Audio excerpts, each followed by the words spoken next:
예, 제가 어제부터 판넬 만드느라고 바쁩니다.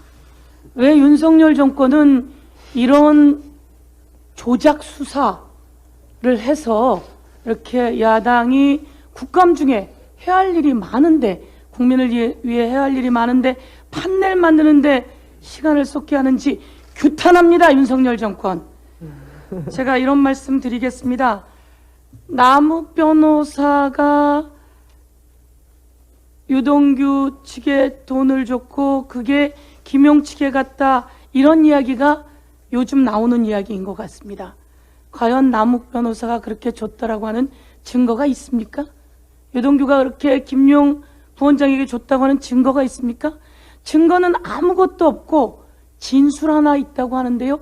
이 진술이 세상이 바뀌면서 검찰에서 바뀌어져 나온 진술입니다. 그래서 우리는 수사 조작이다, 조작 수사다, 이렇게 이야기하게 되겠습니다. 그러면 남욱 변호사가 과거 이재명 우리 대표 관련해서 했던 발언을 제가 화면을 통해서 한번 보도록 하겠습니다. 우리는 자꾸 잊어버려요. 그래서 남욱이 좋나 보다 이렇게 생각하는데요. 남욱이 공항에서 체포당합니다. 체포당하기 직전에 한 말, 이 말이 진실이 아니겠습니까? 한번 들어봐 드리도록 하겠습니다. 한번 들어봐 주십시오. 적극적으로 이재명 후보를 언급한 점이 인상적이었습니다. 카메라 앞에서도 가감없이 말을 했는데요. 직접 한번 들어보시겠습니다. 내가 아는 12년 동안 내가 그 사람 지켜보면서 얼마나 많이 해봤겠어요. 차이가. 아유, 씨하다. 남 변호사의 발언은 대체로 이재명 지사와는 이 사건이 전혀 관련이 없다는 취지였습니다. 내가 아는 12년 동안 내가 한번더 드리겠습니다. 얼마나 많이 해봤겠어요. 차이가. 아유, 씨하다. 아유, 씨하다. 남 변호사의 발언은 대체로 이재명 지사와는 이 사건이 전혀 관련이 없다는 취지였습니다. 예, 제가 말씀드리겠습니다. 저 인터뷰는 21년 10월의 인터뷰입니다. 공항에 내리면 체포될 것을 알고 그러면서 진실을 이야기한 인터뷰입니다. 이재명 씨알도 안 먹힌다, 아유 씨알도 안 먹혀요 라고 이야기를 합니다. 그래서 언론사에서도 그렇게 얘기하죠. 이재명 후보 그럴 사람 아니다 라고 하는 언급이었다 라고 이야기를 합니다. 21년 10월에 이렇게 이야기한 사람이 그러면 검찰에서 이야기하는 내용을 보면 21년 4월, 5월경에 돈을 줬다라고 하는데요. 그때 돈을 주고 21년 10월에 와서 씨알도 안 먹힌다, 이재명은 아무런 관계가 없다, 이렇게 얘기했을까요? 검찰이 조작하려고 했습니다. 근데 검찰은 이것을 놓친 거죠. 영상으로 이렇게 남겨져 있는 것을 놓친 거죠.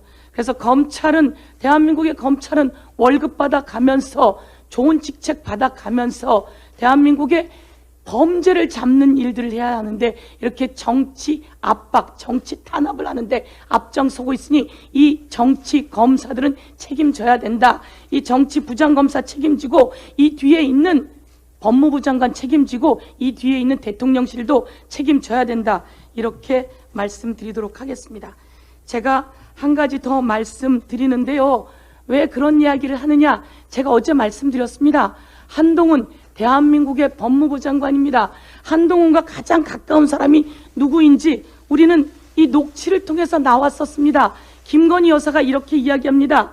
내가 한동훈이한테 전달하라 그럴게 라고 이야기합니다. 한동훈과 김건희 여사는 도대체 무슨 관계입니까? 한동훈과 김건희 여사가 이렇게 가까운데 대통령 윤석열 대통령과 한동훈은 얼마나 가깝고, 거기에서 대검은, 검찰총장은 어떤 지시를 했는지 저희들이 이의를 제기하지 않을 수가 없습니다. 이재명 당대표 부인 관련해서 수백 번을 압수수색했습니다. 김용 부원장 관련해서 자택 압수수색하고 차량하고 신체까지 다 압수수색하고 계좌 다 털었을 거 아닙니까? 그런데 아무 내용이 없는 더불어민주당 당사를 온다는 것은 잘못 짚은 걸까요? 이렇게 무능하게 일하는 검사 안 된다, 이렇게 다시 한번 지적하고요. 제가 오늘은 작정하고 한번 말씀드리겠습니다. 김만배가 이야기를 합니다. 윤석열은 영장 들어오면 죽어. 이 얘기 여러분 다시 기억나시죠? 그랬더니 대화자가 이야기합니다. 윤석열은 원래 죄가 많은 사람이긴 해. 이러니까 또 김만배가 이야기합니다. 내가 가진 카드면 윤석열은 죽어. 도대체 무슨 관계입니까? 또 이야기합니다. 윤석열은 내가 욕하면서 싸우는 사람이야. 아니 이렇게 건방을 떠는 김만배에게 왜 윤석열 대통령은 한마디 말을 하지 않는 겁니까? 이 뒤에는 누가 있는 겁니까? 제가 오늘 다시 한번 찾았는데 이 좋은 집, 윤석열 대통령의 아버지 집 김만배 누나가 샀습니다. 여러분, 이게 우연의 일치라고 어느 누가 생각하겠습니까? 조작 수사 국민이 분노하고 있습니다. 검찰은 검사의 일을 하라, 이렇게 경고하겠습니다. 이상입니다.